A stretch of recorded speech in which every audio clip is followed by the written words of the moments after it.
Revanna kidnap ಪ್ರಕರಣಕ್ಕೆ twist ಇದಕ್ಕೆ ಸಂಬಂಧಪಟ್ಟಂತೆ ಬ್ರೇಕಿಂಗ್ ಬರ್ತಾ ಇದೆ ನೋಡ್ಕೊಂಬರ್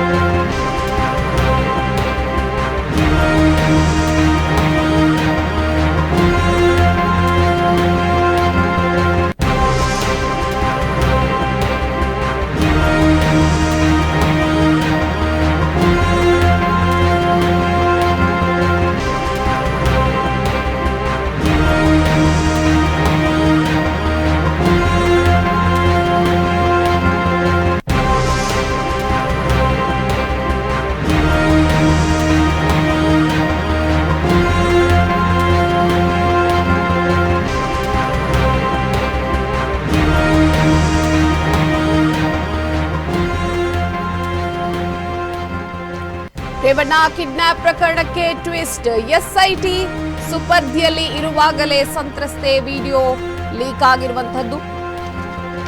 ಸಂತ್ರಸ್ತೆ ಪುತ್ರ ನೀಡಿದ್ದ ದೂರಿನ ಅನ್ವಯ ರೇವಣ್ಣ ಅವರನ್ನ ಅರೆಸ್ಟ್ ಮಾಡಲಾಗಿದೆ. ಎಸ್ಐಟಿ ಟೀಮ್ ಅರೆಸ್ಟ್ ಮಾಡಿದೆ. ಇದರ ಬೆನ್ನಲ್ಲೇ ಸಂತ್ರಸ್ತೆ ವಿಡಿಯೋ ಕೂಡ ರಿಲೀಸ್ ಆಗಿದೆ. ನನ್ನನ್ನ ಯಾರೂ ಕಿಡ್ನಾಪ್ ಮಾಡಿಲ್ಲ ಅಂತ ಒಂದು ಸ್ಟೇಟ್ಮೆಂಟ್ ಅನ್ನ ಕೊಟ್ಟಿದ್ದಾರೆ. ಭವಾನಿ ರೇವಣ್ಣ, ಪ್ರಜ್ವಲ್ ರೇವಣ್ಣ ಹಾಗೆಯೇ ರೇವಣ್ಣ ನನಗೆ ತೊಂದರೆ ಕೊಟ್ಟಿಲ್ಲ ಅಂತ ವಿಡಿಯೋ ಮೂಲಕ ಸಂತ್ರಸ್ತೆ ಈಗ ಒಂದು ಹೇಳಿಕೆಯನ್ನ ಕೊಡ್ತಾ ಇದ್ದಾರೆ. ಇದಕ್ಕೆ ಸಂಬಂಧಪಟ್ಟಂತೆ ಆ ಸಂತ್ರಸ್ತೆ ಏನ್ ಹೇಳಿದ್ದಾರೆ ನೋಡ್ಕೋಬೇಕು. ಆದ್ರೆ ಊರಲ್ಲೆಲ್ಲ ಮಾತಾಡ್ತಿರ್ತೀವಿ, ಬೇಜಾರಾಗಿ ತಡೆ ಸಂಬಂಧಿಕರ ಮನೆ ಇದ್ದಾರೆ, 4 ದಿವಸ ಕಾಲ ಕಳ್ಕೊಬರೋಣ ಅಂತ ಹೋದೆ. ಆದ್ರೆ ಇವತ್ತು ಟಿವಿ ನೋಡ್ಬೇಕಾದ್ರೆ ಗೊತ್ತಾಯ್ತು ಈ ಥರ ಎಲ್ಲ ಮಾಡ್ತಾವ್ರೆ ಅಂತ. ಅದನ್ನ ನೋಡ್ಬಿಟ್ಟು ಯಾಕಪ್ಪ ಹಿಂಗೆ ಮಾಡಿದ್ರು ಅಂತ ಯೋಚನೆ ಬಂತು. ಆದ್ರೆ ನಾನು ಯಾವ ತೊಂದ್ರೆನೂ ಏನೂ ಆಗಿಲ್ವಲ್ಲ, ಯಾಕೆ ಹಿಂಗೆ ಮಾಡ್ತಾವ್ರೆ ಅಂತ ನಾನೇ ಇದು ಮಾಡಿದೆ. ಆದರೆ ನಾವು ಈಗ ಯಾವುದಕ್ಕೆ ಅಲ್ಲಿ ಏನೇ ಆಗಲಿ ಯಾರಿದೆ ಏನು ತೊಂದರೆ ಆಗಿಲ್ಲ. ಭಾವನಾತ್ಮೆಯಲ್ಲಿ, ರೇವಣ್ಣಲ್ಲಿ, ಪ್ರಜ್ವಣ್ಣ ಆಗಲಿ ಅವರಿಂದ ನಮ್ಗೆ ಏನು ತೊಂದರೆ ಆಗಿಲ್ಲ, ನಮ್ಮಿಂದ ಅವ್ರಿಗೆ ಏನು ತೊಂದರೆ ಆಗಿಲ್ಲ. ಬಾಬಣ್ಣಲ್ಲಿ ಯಾರು ಏನು ತೊಂದರೆ ಮಾಡಿಲ್ಲ. ಅದಕ್ಕೆ ಚೆನ್ನಾಗೇ ನೋಡ್ಕೊಂಡೆ ಕಳ್ಸವ್ರೆ. ಆದ್ರೆ ಈ ಮೊಬೈಲ್ ವಿಡಿಯೋಲಿ ಯಾವುದೇ ನಮ್ಗೆ ಅದಕ್ಕೂ ಸಂಬಂಧನೇ ಇಲ್ಲ, ನಮ್ಗೂ ಅದಕ್ಕೂ ಸಂಬಂಧನೇ ಇಲ್ಲ. ಆದ್ರೆ ಈ ತರ ಯಾವ್ದು ತೊಂದರೆ ಕೊಟ್ಟಿಲ್ಲ. ಅವರು ಯಾರು ಕಿಡ್ನಾಪು ಮಾಡಿಲ್ಲ. ಸಂಬಂಧಿಕರ ಮನೆ ಇದ್ದೆ, ಟಿವಿ ನೋಡ್ತಾ ಇದೆ ಗೊತ್ತಾಯ್ತು. ಹಿಂಗೆ ಯಾಕಪ್ಪ ಅಂತ ಹೇಳ್ಬಿಟ್ಟು ಇದು ಮಾಡ್ತಾ ಇದ್ದೀನಿ. ನನ್ನ ಮಗನಾದ್ರು ಅಷ್ಟೇ, ಏನು ಭಯಪಡ್ಬೇಡ, ಚೆನ್ನಾಗಿದ್ದೀನಿ, ಬರ್ತೀನಿ 2 ದಿವಸದೊಳಗೆ, ನಾನು ಏನು ತೊಂದರೆ ಆಗೋದಿಲ್ಲ, ನಾನು ಚೆನ್ನಾಗಿದ್ದೀನಿ, ಗಾಬರಿ ಪಟ್ಕೋಬೇಡಿ, ಇಲ್ಲೇ ಇದ್ದೀನಿ, ಬರ್ತೀನಿ, ನಾ ಯಾವ ಏನೇ ಯಾರೇನೇ ತಲೆಗಾಸಬೇಡಿ, ಚೆನ್ನಾಗಿರಿ, ನಾನು ಸೇರ್ತೆಗಿನಿ.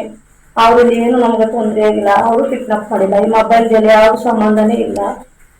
ಇದು ಮಾಡ್ಕೊಂಡು 4 ದಿವಸ ಹೋಗಿದೆ, ಬರ್ತೀನಿ, ಅದ್ರ ಎಲ್ಲಿ ಮಾಹಿತಿ ಕೊಡ್ತೀನಿ. ಅದು ಈ ಥರ ಟಾರ್ಚರ್ ಕೊಡ್ಬೇಡಿ, ಪೊಲೀಸ್ನವ್ರು ಕಳಿಸಿ ನಮ್ಮ ಮನೆ ಹತ್ರ ಮಕ್ಳು ಮರಿ ಎಲ್ಲ ಇರ್ತವೆ, ಭಯ ಪಟ್ಕೋತೇವೆ, ಏನು ಇಂಥ ಗಾಬರಿ ಐತವೆ.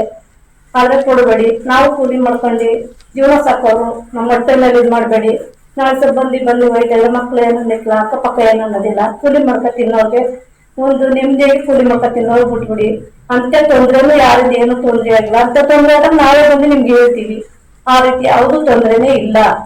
ಆ ರೀತಿ ಕೊಡಬೇಡಿ, ಹಿಂಸೆ ಕೊಡಬೇಡಿ. ಆ ತರ ತೊಂದರೆ ಕೊಟ್ಟಾಗ ನೀವೇ ಜವಾಬ್ದಾರಿ ಆಗ್ಬೇಕಾಯ್ತು. ನಮ್ ಗಂಡನ್ಗೇರಿ ನಮ್ಗೇರಿ ಏನೋ ತೊಂದರೆ ಆದಾಗ ನೀವೇ ಹೊಣೆ. ಅದಕ್ಕೆ ಹೊಣೆ ಆಗೋದಾಗ ಬಂದು ಮನೆ ಹತ್ರ ಏನಾದ್ರು ಮಾಡಿ. ಆ ರೀತಿ ಯಾವ ತೊಂದರೆನೂ ಇಲ್ಲ, ಏನು ನಮ್ಗೆ ತೊಂದರೆನೂ ಕೊಟ್ಟಿಲ್ಲ. ಚೆನ್ನಾಗಿ ನೋಡ್ಕೊಂಡು ಚೆನ್ನಾಗಿ ಕಳ್ಸವ್ರೆ. ರೇವಣ್ಣ ಕಿಡ್ನಾಪ್ ಪ್ರಕರಣಕ್ಕೆ ದೊಡ್ಡ ಮಟ್ಟದಲ್ಲಿ ಒಂದು ಟ್ವಿಸ್ಟ್ ಸಿಕ್ಕಿರುವಂತದ್ದು. ಎಸ್ಐಟಿ ಸುಪರ್ದಿಯಲ್ಲಿ ಇರುವಾಗಲೇ ಸಂತ್ರಸ್ತೆ ವಿಡಿಯೋವನ್ನ ಲೀಕ್ ಮಾಡಲಾಗಿದೆ. ಸಂತ್ರಸ್ತೆ ಪುತ್ರ ನೀಡಿದ್ದ ದೂರಿನ ಅನ್ವಯ ರೇವಣ್ಣ ಈಗ ಅರೆಸ್ಟ್ ಆಗಿದ್ದಾರೆ. ಇದರ ಬೆನ್ನಲ್ಲೇ ಸಂತ್ರಸ್ತೆ ವಿಡಿಯೋ ಒಂದು ರಿಲೀಸ್ ಆಗಿರುವಂತದ್ದು.